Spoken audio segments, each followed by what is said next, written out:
seize the moment, go for it because somebody else is going to jump on it. If you don't, that window's going to close, that opportunity is not going to be there anymore.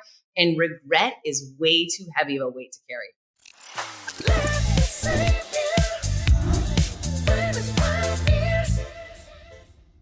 Welcome to the Let Me Save You 25 Years podcast. I am your host, Shawn David Nelson, that LoveSac guy. And I love today's message. Just keep going. We've got an incredible voice on the show. She is a keynote speaker, the founder of Boss in Heels, a best-selling author, and we are breaking all of this down. We are talking about the importance of not living a reactive life, being proactive, taking control over all the things that we thought were out of our control.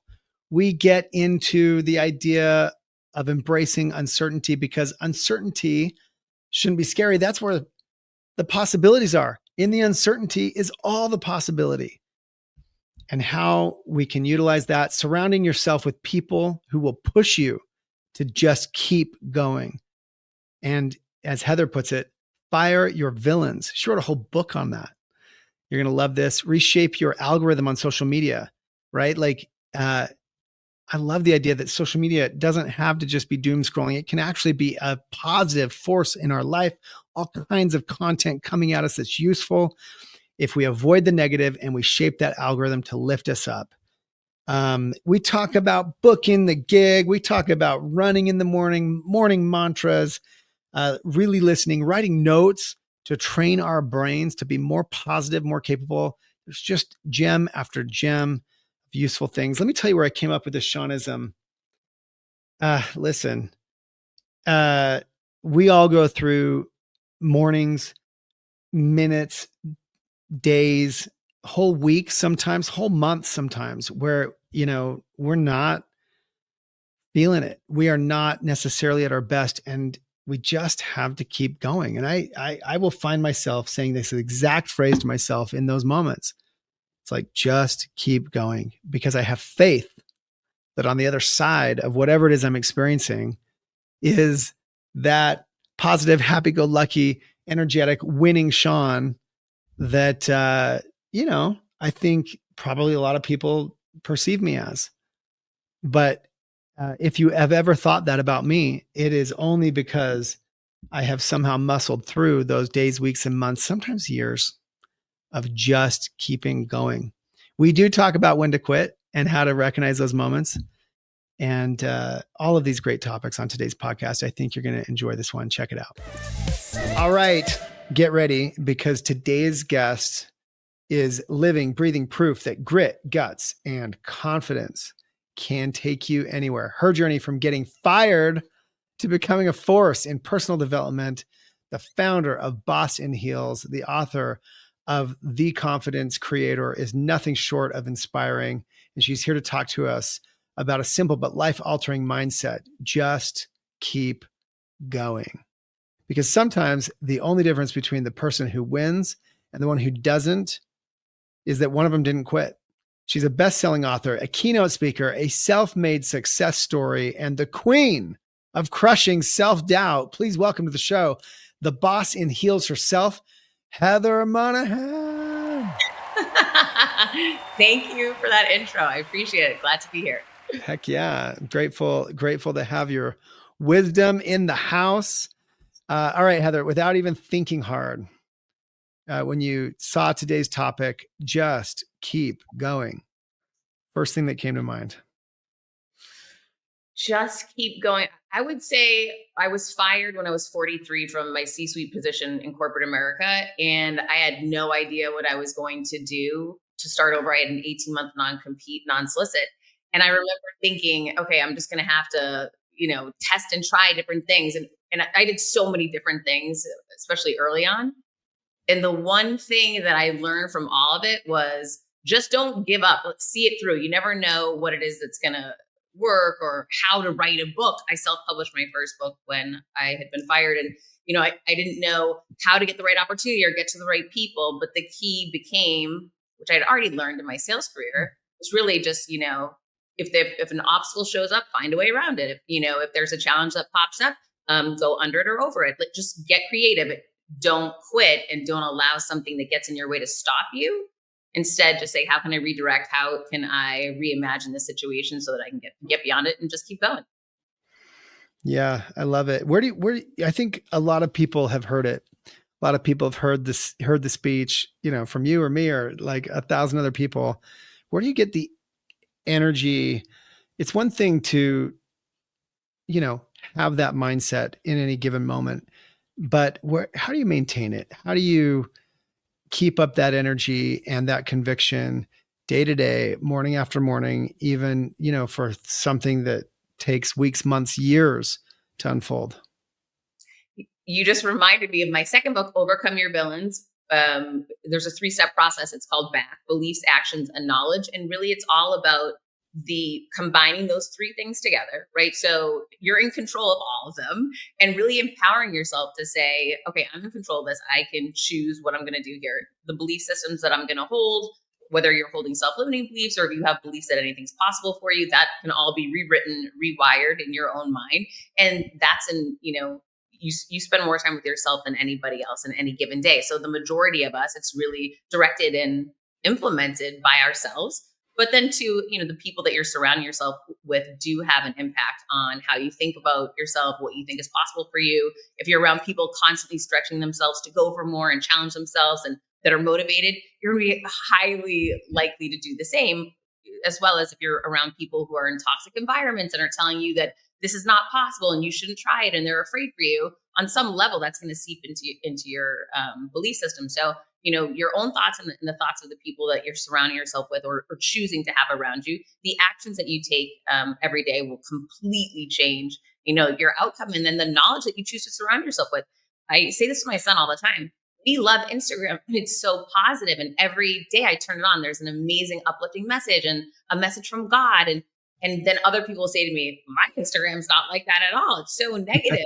And I say, you might want to take a look at what you're clicking on, because for me, my Instagram is one of the most uplifting things. If I had a bad afternoon, I would just turn it on to get some great message. And right away, I'll see something super positive and I'll share it. And then I'll impact somebody else and I'll get a great note back. And it has like this domino effect. But it's all about, what you're curating and what you're choosing. Yeah, the classic garbage in, garbage out, right? I love that you took it to Instagram because it's so easy to jump on the bandwagon. Hey, we gotta stop doom scrolling. We gotta stop, being stuck in our electronics. But this idea of shaping your algorithm, what a powerful idea. And I've obviously experienced the same on my end, as a podcaster, as a business leader in this day and age. Like I kind of have to be there. There are times where I kind of wish I didn't have to be, but I'm very much on Instagram and the different platforms, and it's amazing how fast actually you can reshape your algorithm if you choose. I've noticed this with certain things that, I've gotten into on a whim, whether it be something with cars or motorcycles. And then all of a sudden it takes it's almost immediate. Your feed will start being populated with motorcycle stuff. Then you start clicking on motorcycle stuff. And then before long, you got half the feed anyway of nothing but motorcycle stuff. So the idea that we can and should actively shape our algorithm, whether that's the literal algorithm around us physically, our friends, the places we go, the things that we choose to do, the places we choose to spend our time, or our electronic algorithms, shape these. Don't be shaped by them only, but take an active role in shaping them. Any tips or tricks to shaping these physical and electronic algorithms that surround us? Yeah, well, number one, and be intentional about it, right? So, like, set a goal for yourself, and maybe that's one of your action steps that you're going to take every day. Is you're either going to unfollow someone or you're going to add someone, but take a proactive approach to it. Like you were saying, don't be reactive. Don't let life determine where you're going to go and who you're going to be around. You make a conscious choice about what you want to do. If you're going into a meeting and you feel great when you walk in, but after you feel, oh, I'm low energy, I don't feel great about myself. Why is that? Was it what you were doing or the people you were interacting with? Right. And so, like, start journaling about that stuff. Start being mindful about it, noticing it. And then as you start doing that, you'll become aware real quick. Every time I see this person, I feel worse about myself after. That's a sign I probably shouldn't be spending time. That's an energy sucker for me. Doesn't mean they're a terrible person. They're not the people for me. So I need to create some space, create some boundaries, or I just need to, I call it fire your villains, right? It's just say, hey, I'm currently not going to be available to have lunch anymore, or I'm, fully committed for the next couple of months with my schedule. I have to check back with you. There's plenty of ways you can let people go from your life where it doesn't have to be a big fight, but getting negative people that are sucking energy and life out of you out of your life is game changing as much as it is, whether you're going to have a negative feed that's all about, all the fear mongering from media and every, awful thing in the world, creating a doomsday mentality, making that conscious choice every day to say, this is the life I want to create, one of positivity, one of challenge and opportunity to go bigger and go for more and build momentum. Okay, then let's consciously pick those things and stay on that track. And like you said, if you do that, it can change so quickly for you. I love that. A life where you have the energy and a clear path to just keeping going, where, if we allow the negativity, whether it be from the media we're taking in or the people around us, to creep in, it's a lot harder, to say the least, to live up to this mantra of just keeping going. Because so much of life in the end is just that, it's about showing up, and it's about keeping going. And I think that I don't make light of it. Like, all of us.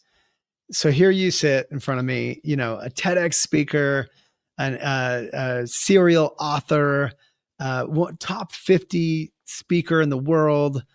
And we all struggle, though, right? On days, at times, keeping going. We all have our tough days, our tough mornings, whatever it may be. And I think it's really useful for people just to hear that, but then, of course, be able to clue into some of the advice that you're giving as to how to overcome that. Yeah. I would say anytime you wake up and you're not feeling it and you're not feeling fired up, that happens to everybody, as you said, or you're taking a stage and people are freaking out and you're sweating and things aren't going the way that you had planned. You need to have some courses of action that you can take to really, pull the ripcord and change course quickly. So for me, that's all about working out. If I can go for a run in the morning, forget it. It's going to be game on, because I'm going to have my music with me, my playlist that I listen to. I'm so fired up. I say my mantras. I'm grateful for everything that I see living in Miami. It's just incredible. It sets my day so I can wake up not having a great morning. And by the time I'm done with my run, I'm on top of the world. And that changes the trajectory for your day, because your attitude is so different and you're forecasting all these amazing things to happen, because that's where your head's at. I have given speeches and, technology goes down and there's an issue with this. And when everything starts falling around me and nothing is going right, I pop my AirPods in and I listen to one playlist that I use only before I'm about to do really big things. And it starts reminding me, oh yeah, I remember when I was in the Middle East and I was so scared and I thought it was going to go awful and I killed it. Okay. Then I remember this. I start remembering immediately how everything is always working out for me, and taking those big risks and those big challenges are actually incredible moments for me to build my confidence and go to the next level and impact others. And it really helps get your mind right. You need to figure out for you what that is. For me, lavender calms me. So if I'm getting nervous, I need to calm myself down. There's so many different things that you can do to set yourself up for success. I always write notes on the bottom of my shoes to remind myself when I have low moments that I can pick myself back up again, right? I bring my cheerleaders and champions with me everywhere I go. So I have my own support team. And when you don't have your own support team, obviously being your own and biggest supporter. I love it. I mean, you're sharing with us tactic after tactic that helps you maintain that confident edge. And I think it's worth noting, I have the most successful people from all walks of life on this podcast. And so many of the tactics that you're sharing overlap. Not all of them. Like the notes on the shoes is a cool one. But this idea that, you wake up, you have some kind of mantra or mantras. I have the same. I was just on with a Hollywood producer. Same thing came out of his mouth. Right. And I think it's easy for people to kind of like snub their nose at some of the stuff. It's kind of cheesy, kind of self-helpy. manifest? Can I really manifest things to happen? But yet, conversation after conversation with the world's most successful people revealing these same principles being utilized by so many. And so at what point do people cave in and just say, okay, like I'll get on the bandwagon. I'll do these, cheesy things. I'll do these silly things that, sound superstitious to me, whatever. But of course it's not. Like if you do the research, I mean, for me, a lot of it ties back.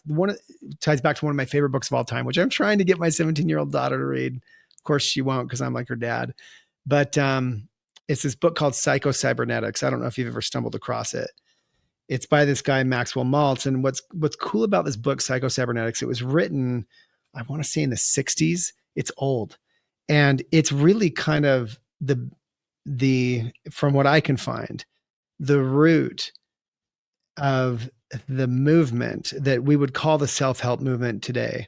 NLP, neuro linguistic programming, that like Tony Robbins utilizes, so many other, let's call it self-help, manifesting, all these things, visualization, really all ties back to this initial book that's kind of obscure, that a lot of people have read, but it's become a little more obscure, buried underneath layers and layers of other people kind of building on that work. And my point in bringing it up is just how fundamental these ideas, many of which you're throwing out there, are to the human psyche, to the human soul, and are absolutely a real and legitimate psychological hack to getting in the mindset necessary so that you can just keep going, even when things are tough, even when our own fears are working against us, like you've called out. And I love that you're reiterating so many and adding so many other tactics to the conversation. Well, I like that you're bringing up the fact that none of this stuff is new, right? Like you're citing a book from the 60s. I'll go even a step further. This all goes back to the Bible. And if and I thought that's what when you said that there's this book that I really love, the Bible. It's all rooted in the Bible. And for anyone that doesn't know that, go read the Bible, right? Yeah. So it's all about the power of tongue. It's all about what you believe is what will happen, right? It's all about faith and this inner knowing. These are all the same principles that manifesting teachers are teaching, right? It's no different. And it's been around for thousands of years. Yeah. And the most successful people in the world follow it because it works. Absolutely. And it's so cool. I love that you bring up the Bible. As a person of faith, and I am talking about it, a fair amount on the pod. Look, it's easy for people to dismiss because it can sound, again, for people who are not believers, it sounds extraordinary. It sounds superstitious, etc. But then, you cross-reference, let's take the Bible and some of these principles that you're referencing with modern psychology and with some of the science behind even like physiology, like the chemical makeup of our brains and our bodies. When all these things triangulate to kind of reinforce these true principles, it should give us great confidence to utilize them. But so you talk a lot about confidence in your speaking, in your writing. It's definitely your jam. How much of this idea behind just keep going is tied to believing in yourself versus just being too stubborn to quit? It depends on the time, right? Like it depends on the situation. I feel like that's a fair question, but everyone's going to doubt themselves at some point in time. So you're going to have something else other than self-belief, because if you're going for more, if you're trying to do new things, it's going to be scary, right? It's the unknown. And until we all reach the level of like a Joe Dispenza, who's, so happy living in uncertainty, which I don't believe most people are. And there's disciplines and meditation and mantras you can do. There's so many different things that you can do to try to get yourself there. I'm constantly a work in progress, with all of these things, is trying to learn that uncertainty is all possibility. This is the great moment, so that of course you're going to keep going. That's where the magic happens. And it's such a massive reframe. It's like I say to people a lot, well, when I'm scared, it will just be easier to back off, right? Because people are afraid of failure. They're afraid of being ridiculed. the reality is we were taught when we were little kids, when you're scared, go home and hide under your bed, make Hmm. yourself safe. But as adults now, that doesn't apply anymore. In Hmm. fact, I see fear as a green light that means go and go faster. And I remind myself of that all of the time because, of course, when you feel afraid, at the gym, maybe the first time that you're going back after a long time, you're going to look bad. You're not going to be as strong. So I have this new thing for this summer called Summer of Growth. And I realized there were things in my life I've never done. I never played tennis. I never played pickleball, paddleball, golf. I was always too busy. I'm working too much. I'm too busy. Hmm. But when I really started thinking about it, as some of my girlfriends who don't work play tennis all the time, they're always asking me to play. I realized I wasn't doing it because they're probably gonna be better than me. I've never done it. We're 50 years old and they've been doing it for 30 years. Maybe I'm a little intimidated. So I actually last weekend said to one of my best friends, I'm gonna come to Atlanta. I'm gonna come see you. We're going to your country club and we're playing tennis. And I had no idea what I was doing. And I was so excited for it because I thought, wow, this is my summer of growth. I'm going to step into all the things I used to say no to and say yes. And I started getting really nervous walking out to play. I could feel my hands start sweating. Wow. It was wild. And it was one of these moments I'm like, in these moments, you either build confidence or you chip away at it. Meaning, if you're going to walk off and say, I'm not going to do it, I'm getting sweaty and scared, I can't do this, or I'm going to go do it. And so what if everyone laughs at me?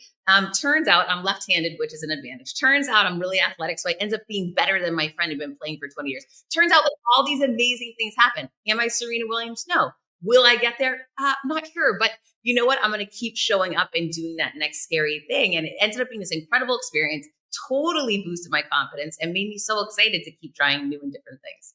I love it. I mean, I want to build on two, I guess, Shawnisms that we celebrate on the show that you've called out unintentionally, again, just to prove the validity of these ideas.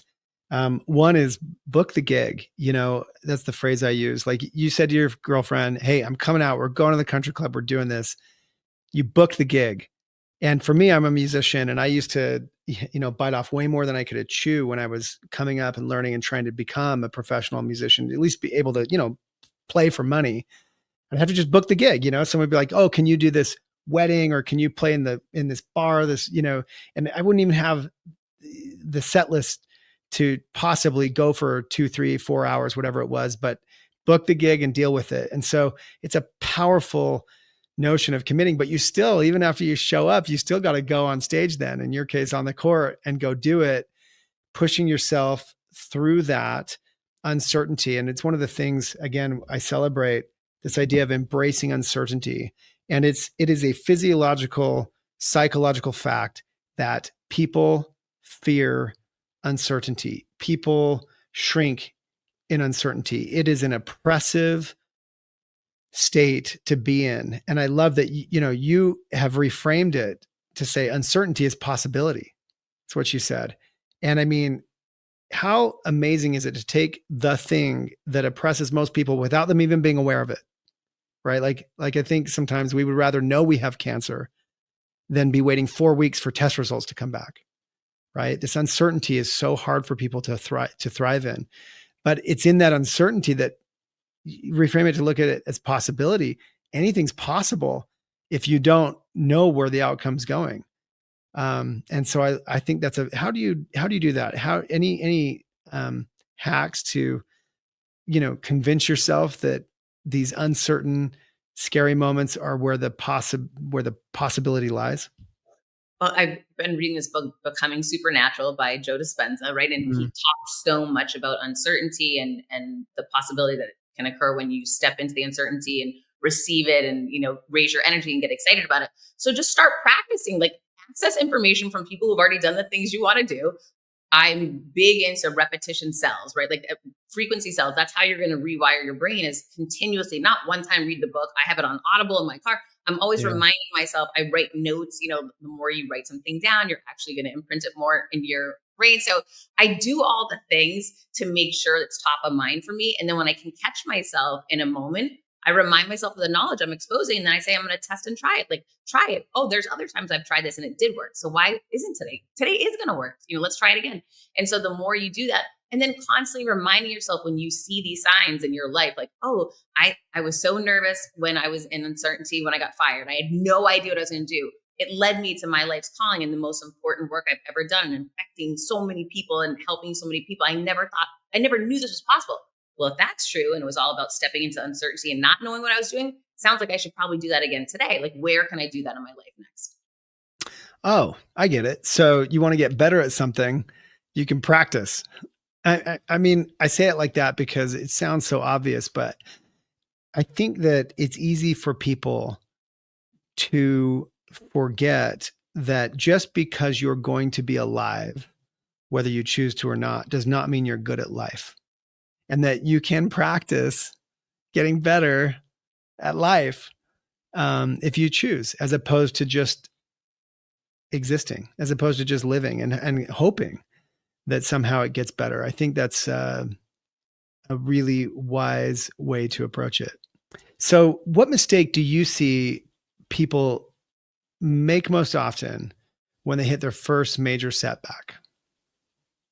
They just give up. They give up completely, right? Like they just like, Okay. that's, oh, game over, forget it. We don't want to try that again. See, I told you that. Then they start speaking it into the future. I told you that was going to happen. I knew. I shouldn't have. Beating themselves up. Then they start creating major limiting beliefs and then start holding themselves back more.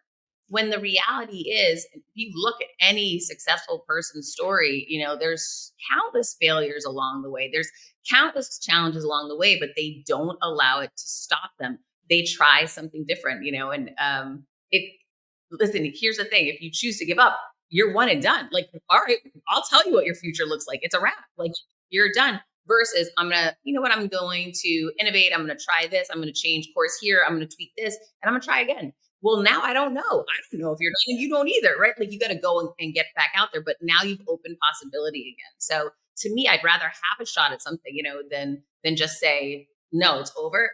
I used this example this morning on my Instagram. I wake up every morning, as I mentioned earlier. I love to run. It's like my height moment. It's where I get my mind right. So on days in Miami in the summer when it rains, and it can rain really hard, you need to figure out a window where you can run. Well, at 8 this morning, I was looking outside. I'm like, oh gosh, it's going to start raining at 9. I should just go right now, which was not the time I wanted to go. But I'm like, forget it. Seize the moment. Like, if you see a window for something, and this is so critical, I think, in business and in life, just go for it, because that opportunity might not be there, a day from now, an hour from now, whatever it may be. Who knows? In business, if you hadn't launched your company when you did, somebody else could have had that great idea, and you would have been the B-rate version that came after them, right? And not had the success you had. But you don't know unless you take the leap now. Like, you just don't know. To me, that sense of urgency is always there. So it was funny today. I'm like, forget it. I don't want to go right now, but I'm going right now. And I went, and halfway through my run, it was like a torrential downpour, and whatever, I was laughing about it. I'm out there. I'm not going back now. I don't just go home. So I finished the run. I get home. I looked like I was swimming in the ocean, and I was kind of cracking up myself. Wouldn't you know, the day went on and got so much worse. I would have never been able to run, even though it wasn't ideal conditions. Thank gosh I took the chance and bet on me, and like went all in the moment that I said, this is the window, go for it. Had I not, I would have never made my run today. And then honestly, I wouldn't be feeling as good about myself. I'd be lower energy. I'd be bummed out I didn't do it. So, when you think about choices that way, seize the moment, go for it, because somebody else is going to jump on it. If you don't, that window's going to close. That opportunity is not going to be there anymore. And regret is way too heavy of a weight to carry. Oh, yeah. You have the thought, you do the thing. I'll share with you an interesting fact that probably I've never shared before that I can think of, because you brought it up. When I had the idea for LoveSac, it was 1995. It wasn't even the idea for LoveSac. I made a big beanbag. I had the thought. I got off my parents' couch, drove down, bought some fabric, brought it home, cut it out, started making it, made the thing. People loved it. It would be 3 years until it ever occurs to me to actually start a company. And in 1998, when we started the company, and it was just going to be a little side hustle in college. It was a funny thing to do. My neighbors kept bugging me to make them one because they had seen mine ride in the back of a truck up and down the street. We'd take it everywhere. People were like, oh my gosh, that's so cool. So finally in 1998, we had the idea. But to your point, I would learn 10 years later of 2 other companies that also started making giant beanbags right around 1998. And it's not because they saw me. And here's my point. We've all seen the asteroid movies, that come out at the same time, the racing movies. that kind of come out, in competition, I don't know, Godzilla monster movies that come out at the same, like the universe works in strange ways where there's just something in the air. And if you don't seize it, I would have been late to the game copycat, but instead, I'm by the date, we're probably the first, but it was in the same time frame. But I had to jump on it. It would have been too late had I waited, and so I love what you're saying. You have the idea, you do it now if you can. That needs to be your modus operandi. You can't overthink things. If you overthink things, it will result in paralysis and you will be set back. And not only that, pursuant to what you said earlier, that's what you're practicing. If you practice doing it now, you get good at doing it now. If you practice keeping going, even after you've hit that setback, you're practicing you'll get good at it. If you practice, putting things off, procrastinating, what are you practicing? Yeah, I'm a big fan of done will always be better than perfect. Like take the messy action, get it going, and you can reiterate and improve later. So you've been rejected. Your famous story about being fired. It became a new beginning for you. What is your bounce back blueprint? Like, how do you rebuild after being fired, rejected, or underestimated? Yeah, I'll go through the steps that I went through when I got fired because I think people like to hear this. Because a lot of people do give up when they get fired. They get really down, really negative and kind of just settle for whatever comes their way. I did not. I didn't know in the moment that I would. The first thing I did was this. That woman that fired me, she pushed two papers in front of me. This was at the termination, very unexpected termination. And one said, basically Heather Monahan's been fired. The other one was like this beautiful love letter of Heather Monahan. And the reality was she was trying to appeal to my ego. And then she had a big check in back, which was like this severance, parting gift. But there was a gag clause that would say I could never speak ill will of the company or anything, my experiences at the company. And the other one was me saying, peace out, no money, nothing. And I'm not signing anything. And I'm walking out of here. And I remember I'm a single mother and, I did want the money. I wanted the check, but I didn't want to sign that gag order. And I remember thinking for a split second, like, how bad do you want that money? Or how bad do you want self-respect? And I remember in my mind saying, I choose me, like, F that, I'll figure something else out. And I declined. I said, I didn't write either one of your memos. I'm not signing either one. If that's all you have to say to me, I'm out of here. And I left and I had so much respect for myself. I chose myself. Like, it's like sending this message to the universe, to yourself that, you know what, I'm worth more than this and I'm going to figure it out. I have no idea how I will. So that's step one. I chose me, right? Like if ever given a choice, always pick you.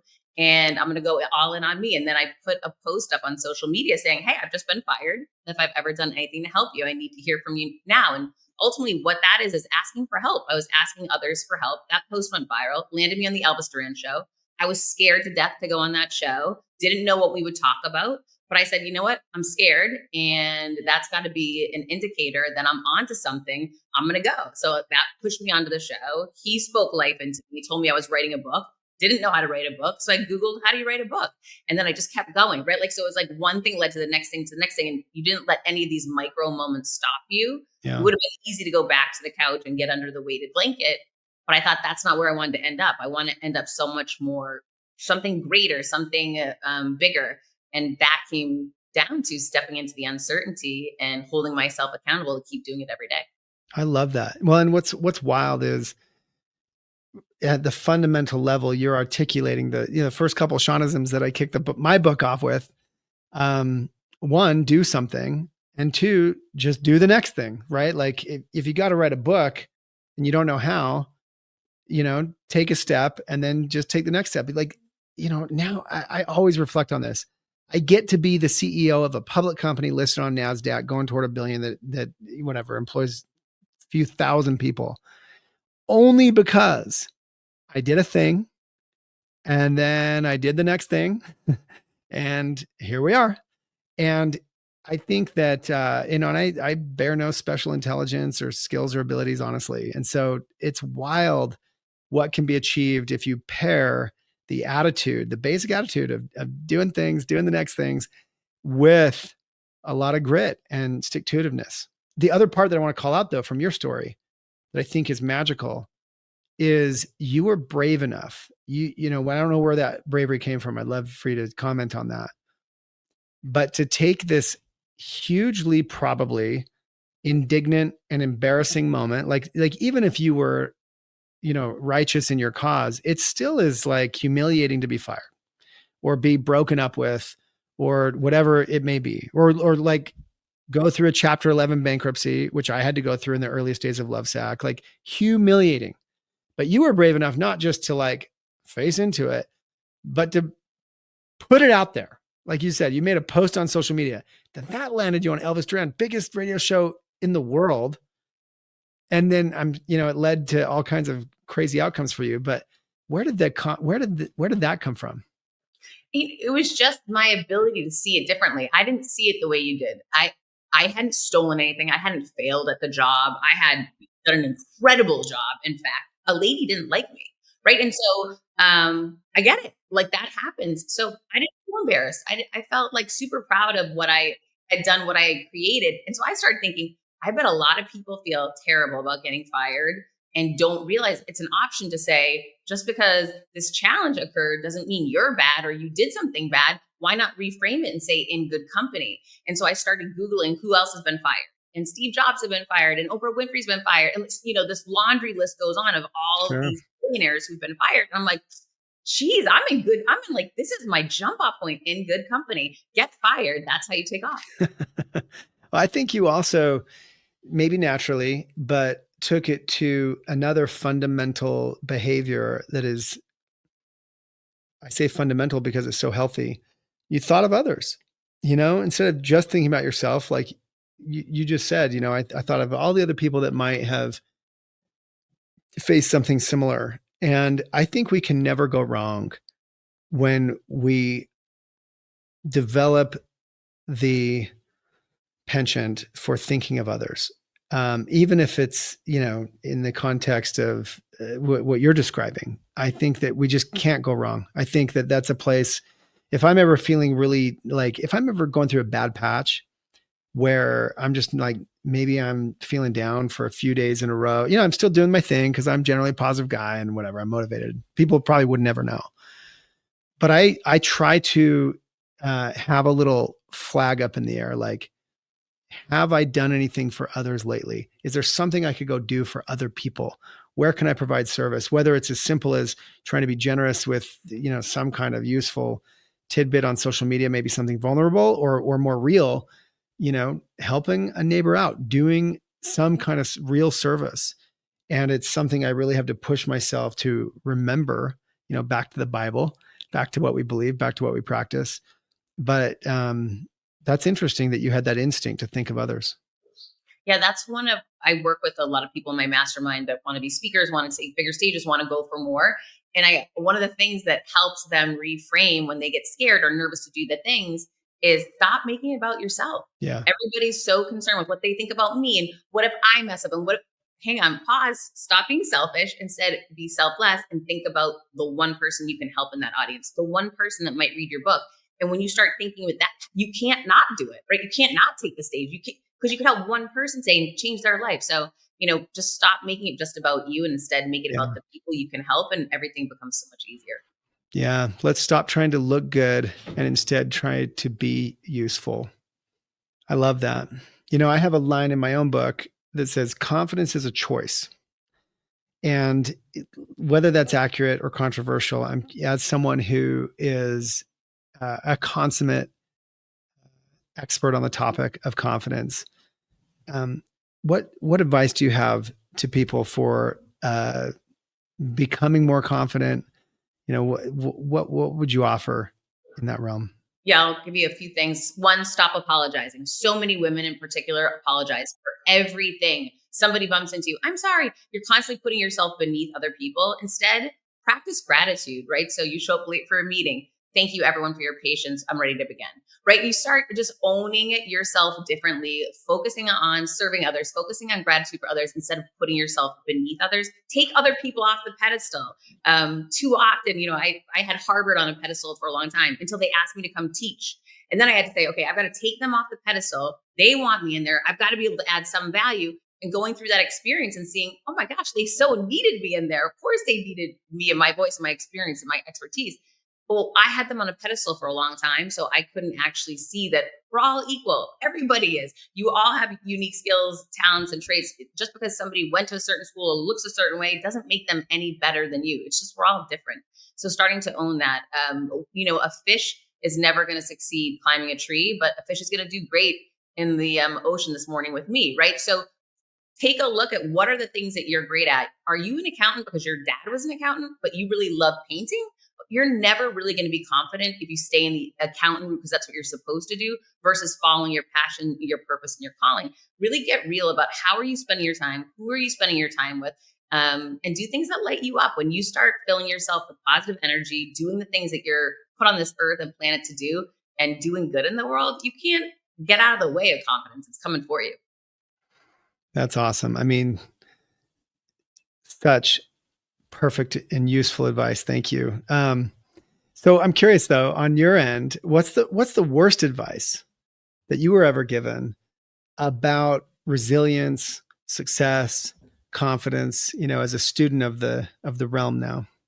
Yeah, I think the thing that sticks out to me, and I did this a lot when I was younger, and I saw recently a couple months ago, I was doubting something, and I did this: give your power to other people. So too often we put Tony Robbins on a pedestal, and what his mantras are must be my mantras, or ask this person for advice. They're a billionaire. They're going to know how to do it, right? Yeah. So there is this element of you want to surround yourself with knowledge that from people have succeeded and achieved the things you want to achieve so that you can evaluate it. But you have the ultimate choice. You have the most important voice in your life. And the more you tune into that voice, instead of giving that power and asking for advice from everybody else or other people, you're never really going to find, that's, to me, that's not the best advice. And for a long time, I did that. And whenever I really am full of self-doubt, I find myself going back to that old bad habit, which a lot of people will tell you to do, right? Like, oh, you should ask this guy. He'll know what you should do for your career. He'll know, who you should marry. Really? Or is it that I need to tune into my own voice and actually start acting on it? I think that's amazing advice. And I think it can be useful rather than looking at the Tony Robbins or the Shawn Nelsons or the Heather Monahans as your source of wisdom and knowledge. Use them as a jumping off point, right? Like I have my little Shawnisms in my book. To be honest with you, I'm so proud to have written a book. I'm so proud to get it published. I'm so proud that it gets to live in the world and we get to build this podcast off of it, et cetera, and share whatever I think I've learned. That's the only goal I have, is to really, put this out there and be useful to people. I'm not trying to make a living off podcasting, not remotely. But I'm also just proud that my kids get to have, this record of my life and what I believe and whatever. Okay. So I have my own reasons for doing this, but everyone, and by the way, every Shawnism, like I found this so amazing. I get to share these with my guests like yourself, the most successful people in the world, some Shawnism to build on. And I do that with great confidence, knowing that like we've all learned the same things. You could package them in whatever way you want. You could put whatever label on it you want. We could call it a Shawnism. We could call it a Heatherism. But the truth is, there were eons of people before me. I've started to read. I bought my son this book on Stoicism because I call him Aurelius. And so I'm reading Marcus Aurelius on Stoicism.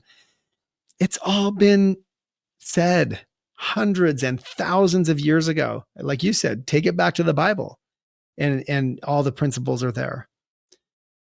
But the idea of capturing these useful principles in epithets or ideas that you can uniquely understand and having the confidence, however you package them, to believe in yourself and not necessarily have to stand on everything that a Tony Robbins or a Shawn or a Heather says, but instead use them as a springboard to forge your own, I think is a very useful exercise for anyone listening. Listen to, what your intuition is telling you and act on it. The more you act on it, the louder it gets. Isn't that wild? Like, it sounds like, because you threw it out there, you and I are in a similar age range.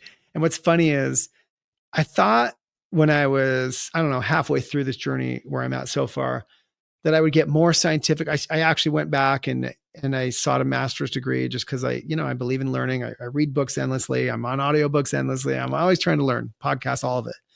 And I thought somewhere in the middle that I would get to the point where I was more scientific and less instinctive, because when I was young, I was a 23-year-old business owner scaling to 20 million super early, super fast.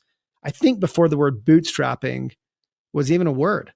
I'm not joking, right? Like in the late 90s, like that was, and I was in college doing this. Like today, like we've got podcast after podcast, book after book, YouTube video after YouTube video. None of that was there. And so it was all instinct for me. And I thought that I would grow out of that and sort of become like a master of like the information. And while I do read the books and I did get my degrees and I'm proud of all that, the older I get, the more I trust my instincts.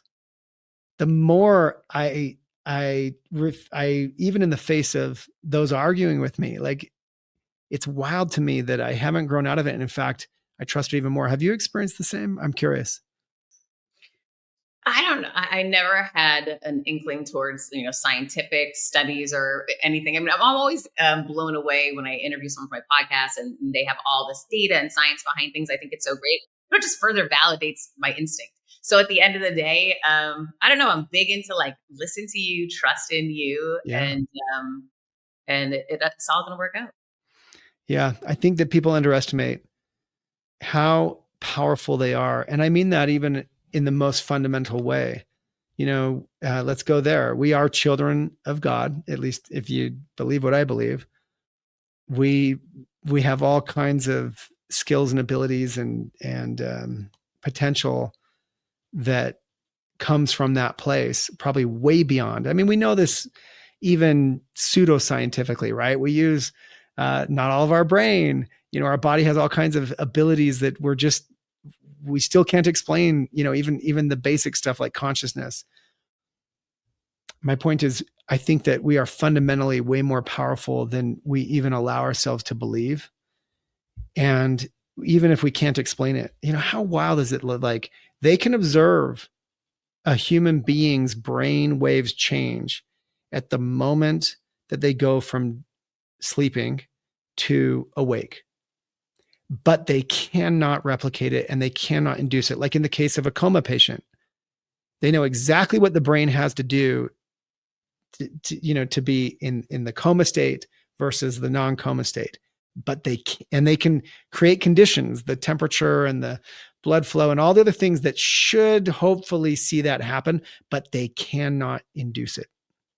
They cannot bring someone to consciousness. And my point being, if we can't understand the basic electrical feature that makes us human, even after all the science that's been explored, how can we possibly know what we're capable of fundamentally as children of God on the earth, that were born with all kinds of abilities that we still can't explain even at the most basic level? And so I love what you said, Heather. Believe in yourself, believe in your instincts, like tap into that, listen to that, develop, whether it's meditation, whether it's prayer, pick your method, but do not ignore it. And don't think that Heather or Shawn or pick your guru is any more adept at it fundamentally than you are.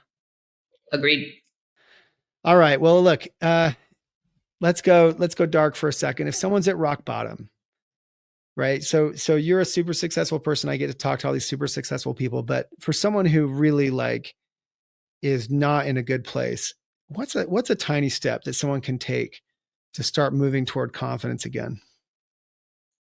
Ask for help, right? Like I use the analogy of like a weight loss. If somebody wants to lose 5 pounds in a month, right? They're going to map out a 30-day calendar. They're going to take certain actions each day to increase activity, decrease calories.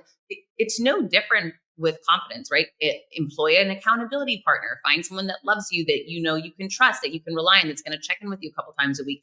You're going to have to take some certain actions that are going to make you feel uncomfortable. Having an accountability partner is going to ensure that you actually do it. You got to check in with yourself every day. Create that vision of that look that you want to rock at the end when you're going to be a 10 on confidence, right? Like start wearing the colors and doing the things of the person that you want to become, even if you're not there yet, start showing up as that person. You can still feel, oh gosh, like I don't really know that I'm ready for this. But the more you start showing up and actually going through the motions of it, the more you will start doing it, which is just building momentum, which ultimately will build confidence for you. You just got to put the plan together, put the intention, hold yourself accountable, define the goal, map out the steps, and get going. Like, stop making excuses and start taking action. I love it. So just keep going is our ism for today. Is there a time to quit? Yeah, I think that in anything, again, if it's your heart, if something's on your heart and you're like, I'm off track, like this is not a good situation. I was in a toxic work environment for a decade and I wasn't seeing it because it didn't happen overnight, but I knew something was wrong. I knew it, but I wasn't saying, you know what, this is not for me anymore. I was saying, no, there's got to be a way that I can get this fixed. I was relentless in my pursuit of trying to win in that role. When I look back now, I should have picked my head up outside of doing the work and looked at the whole situation and said, this isn't for me anymore. Situations change. People have changed. This environment's it's not a good environment for me. It's not healthy. And I'm going to remove myself from it. So in some ways that would be like, quitting or giving up on something. There's plenty of relationships you see with people in that way where they become sick and ill. I heard a horrible story this morning with a woman in a bad marriage and, it's taking her down. Well, she's allowing it to take her down, but you see these situations with people, whether it be career, health choices, relationships.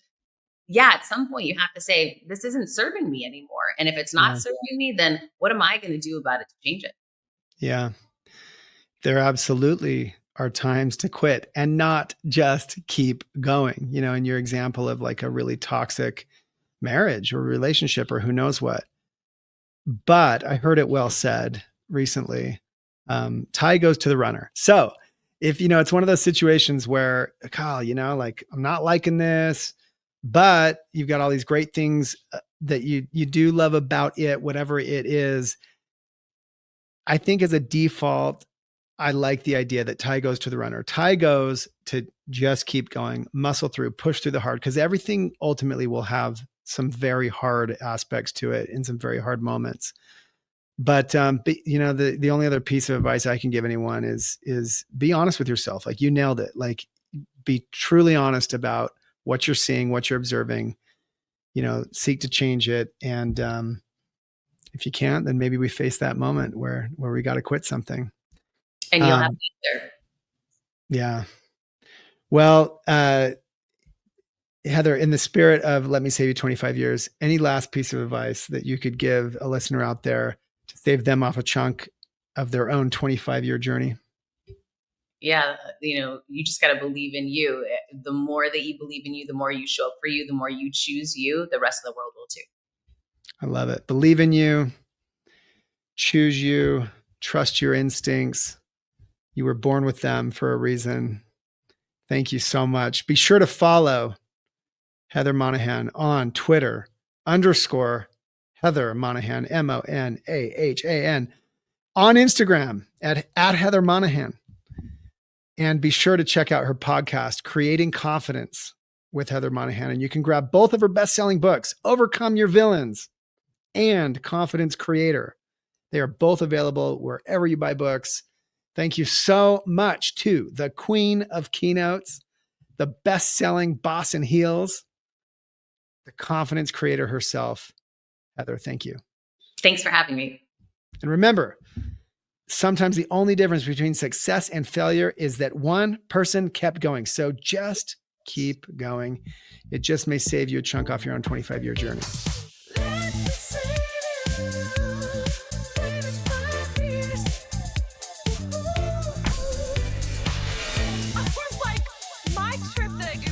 To take my friends away, it should not be the budget for your bike across America. TikTok has become an aggregator for some of the dumbest human actions. When I won that million, I was $2 million in debt, barely hanging